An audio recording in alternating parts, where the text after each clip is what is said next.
Fala aí galera, beleza?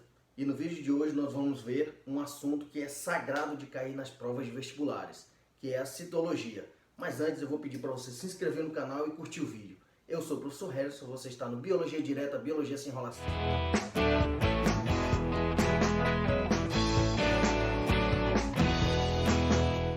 Então galera, como eu havia falado para vocês, a citologia é um dos assuntos mais cobrados nos vestibulares. Tá? É sagrado esse assunto constar em pelo menos uma das provas que você for fazer. Tá? Mas o que é a citologia? A citologia nada mais é do que o estudo da célula. É isso mesmo, é só isso, é o estudo da célula. Ah, professor, então quer dizer que eu posso fechar o vídeo e ir embora? Não, pô. Espera, se fosse tão simples assim, não precisaria a gente estar estudando, né? Então vamos ver quais são as partes da célula que são mais importantes. Tá? Primeira delas, vamos ver aqui. A citologia, como eu acabei de falar para vocês, é o estudo das células. E essa citologia, ela classifica as células em dois grupos, como vocês podem ver aí, os procariontes e os eucariontes. Aí na figura você está vendo, você consegue observar justamente essas duas classificações.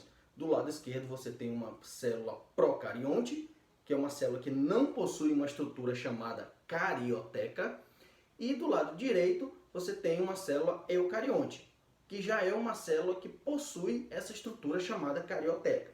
E o que é essa carioteca? Bom, a gente vai já falar dessa carioteca um pouco mais lá na frente, mas vamos entender primeiro a célula procariótica, porque ela não tem essa carioteca. Tá? Por ela não ter essa carioteca, as células procariontes são células muito mais simples, né? E elas representam inclusive aí o reino Monera através das bactérias e das arqueias. Quando a gente diz que elas são células muito simples, significa dizer que os seus componentes são soltos no citoplasma. Ou seja, esses componentes nada mais são do que segmentos de DNA. Mas vale lembrar que esses segmentos de DNA, em algumas provas, você pode ver ele como plasmídeos também. Tá bom? Além disso, a gente encontra nessas células procariontes cromossomos bacterianos. Inclusive, também nós encontramos os ribossomos. Tá? Muitas das vezes essas células procariontes ou procarióticas, elas possuem uma parede celular constituída de peptidioglicanos. Mas vale lembrar que isso não é uma regra, tá gente? Diferentemente dessa situação que eu vou falar agora para vocês. Todas, anota isso aí, toda e qualquer célula procarionte sempre será unicelular. Tá? Volta aqui para mim. Então, todas essas células procariontes serão unicelulares. Mas isso não impede que uma célula possa se unir a outra formando pequenas colônias. Tá? Então essas células serão sempre seres unicelulares, mas elas podem viver em colônias. Tá bom? Agora vamos falar um pouco das células eucarióticas. As células eucarióticas, por elas serem muito mais complexas, elas vão tomar o restante do vídeo. Tá? O restante da aula a gente vai falar basicamente das estruturas das células eucarióticas. Então, essas células eucarióticas, elas são muito mais complexas, por isso que elas estão presentes nos demais reinos. Então, reino animal, reino das plantas, dos fungos, protozoários, a gente vai encontrar células eucarióticas ou eucariontes. Conforme você vê aí na figura, eu coloquei a numeração para você tentar identificar cada parte dessa que eu vou falar agora. Tá? Então, o número 1, ele está representando o núcleo da célula. Então observe que essa célula eucarionte, ela possui um material genético organizado dentro da carioteca, formando o núcleo. Tá? Por isso que essa célula eucarionte é diferente lá da procarionte. Lá na célula procarionte você não tem essa carioteca separando o núcleo na verdade, né, o material genético das demais organelas. Lá na célula procariótica, esse material ele é solto no citoplasma. Aqui ele já é organizadinho dentro dessa estrutura chamada núcleo. Aí o número 2 representa justamente essa carioteca ou membrana nuclear. Aí no número 3 você tem algumas organelas membranosas. Claro que aí eu só estou representando uma, mas ao longo do vídeo nós vamos ver as outras. O número 4 você tem a mitocôndria, também que tem uma importância muito grande para as células. E os ribossomos 80S. Uma coisa que é importante lembrar para vocês é que as células eucariontes, elas têm que ser divididas em dois subgrupos, tá? As células animais e as células vegetais. Isso tem que estar bem fixado na cabeça de vocês, tá? Então, resumindo, a gente tem células procariontes e eucariontes. Dentro das eucariontes, que são mais complexas, nós temos as células animais e as células vegetais. Aí você me pergunta, professor, qual que é a diferença entre os animais e os vegetais? Bom, as células animais elas vão possuir algumas organelas que na célula vegetal não vão constar, né? E vice-versa. Nos animais, por exemplo, nós possuímos lisossomos, centríolos e uma coisa importante é o tipo de reserva de energia dessas células eucarióticas animais, né? Que no caso seria o glicogênio. Lá nos vegetais a gente já possui cloroplastos, parede celular,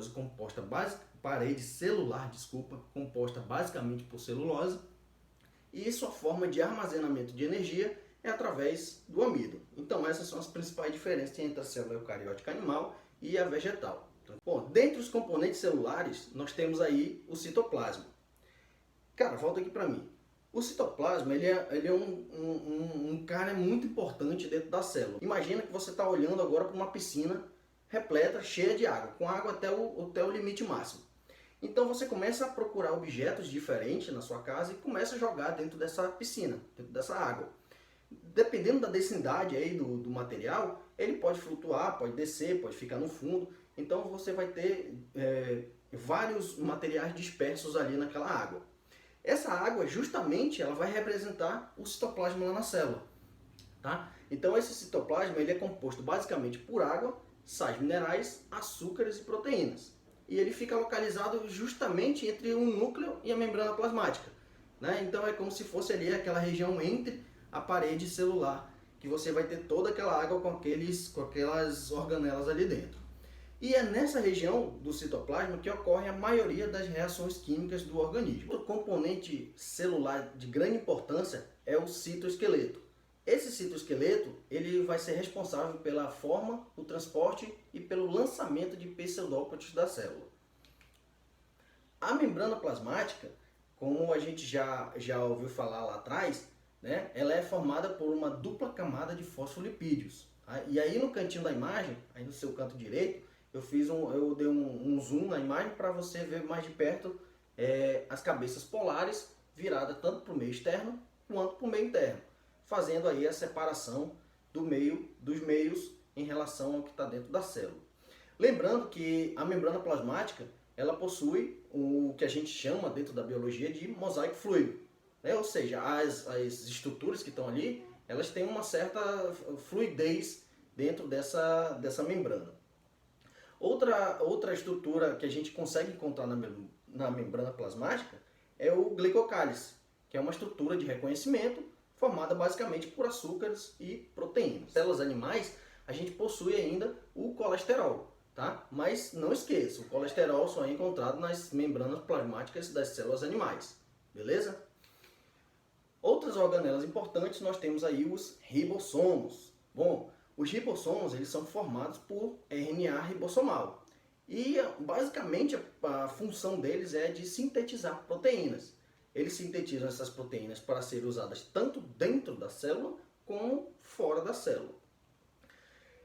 Além disso, nós temos ainda os retículos endoplasmáticos, mas preste atenção que são dois, tá? Nós temos o liso ou agranular e o rugoso, também chamado de granular. O retículo endoplasmático liso, a sua principal função é de síntese de lipídios, tá? Mas eles também podem, em determinadas células, como na célula vegetal, por exemplo, fazer o armazenamento através dos vacúolos. Ou seja, esses vacúolos nada mais são do que uma extensão do retículo endoplasmático liso, tá? Já na nossa célula animal, nós possuímos aí no fígado bastante esse retículo endoplasmático, que tem uma função bastante importante na hora da detoxificação, né? Principalmente aí na eliminação do álcool.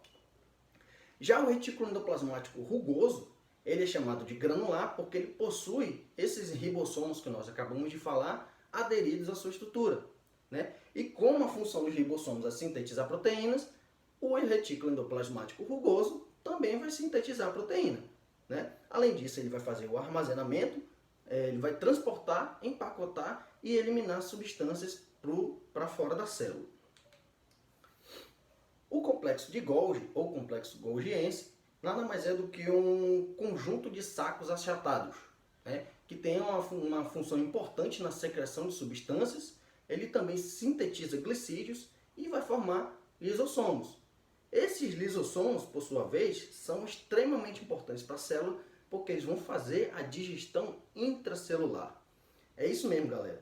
A célula, ela é como se fosse uma pessoa, né? Então você também se alimenta, você tem que digerir. A célula também vai digerir tudo aquilo que é incorporado por ela. Além de fazer essa digestão, é por isso, na verdade, que elas atuam em pH mais ácido que a célula. Além de fazer essa digestão, elas podem fazer a autofagia, né? Que é como se fosse uma reciclagem dessas organelas. Então elas consomem a própria organela da célula, fazendo uma certa regeneração disso aí. E também pode fazer a autólise, né, que é a morte, que é o consumo total da célula. Então essa célula vai ser totalmente consumida pelo lisossomo. Mas calma aí que está acabando, tá, galera? Outra organela de extrema importância é a mitocôndria, que nada mais é do que a usina energética celular. Ela vai produzir ATP através da respiração celular. A mitocôndria, ela é tão diferentona, vamos dizer assim, que ela possui um DNA próprio. E esse DNA, ele geralmente é um DNA materno. Então, todo o DNA das suas mitocôndrias vieram lá da sua mãe. Tá? Na teoria simbiótica, a gente tem que as mitocôndrias, elas eram lá no passado células procarióticas muito simples, né? E que foram englobadas por células eucarióticas e a partir daí começaram a viver em simbiose num processo muito holístico, beleza? Outra célula, outra organela, na verdade, que tem uma função semelhante, que tem uma origem semelhante à da mitocôndria, são os cloroplastos, né, que possuem clorofila na sua composição, por isso que eles dão aquela tonalidade esverdeada para as folhas e são responsáveis justamente por fazer a fotossíntese. Então, graças a esses cloroplastos, as plantas conseguem realizar a fotossíntese de forma bastante eficaz. Já os centríolos são responsáveis pela divisão celular animal. Além disso, eles também auxiliam na movimentação dos cromossomos durante a divisão celular. Então você vai ver que lá na divisão celular acontece a separação dos cromossomos, né? Então quem vai auxiliar nessa separação são justamente os centríolos. Além disso, eles são responsáveis pela formação de cílios e também dos flagelos. E por último, e não menos importante, nós temos os peroxissomos, que vão metabolizar o H2O2. Esse H2O2 é justamente a água oxigenada, né? Então essa água oxigenada, ela vai ser quebrada por uma enzima que tem dentro dos peroxissomos chamadas catalase e vai distribuir aí o oxigênio e o hidrogênio por dentro da célula. Beleza, galera? Então a gente deu um aparato geral aí sobre a citologia. Se você gostou, curte o vídeo, curte o canal, bate no sino e até a próxima.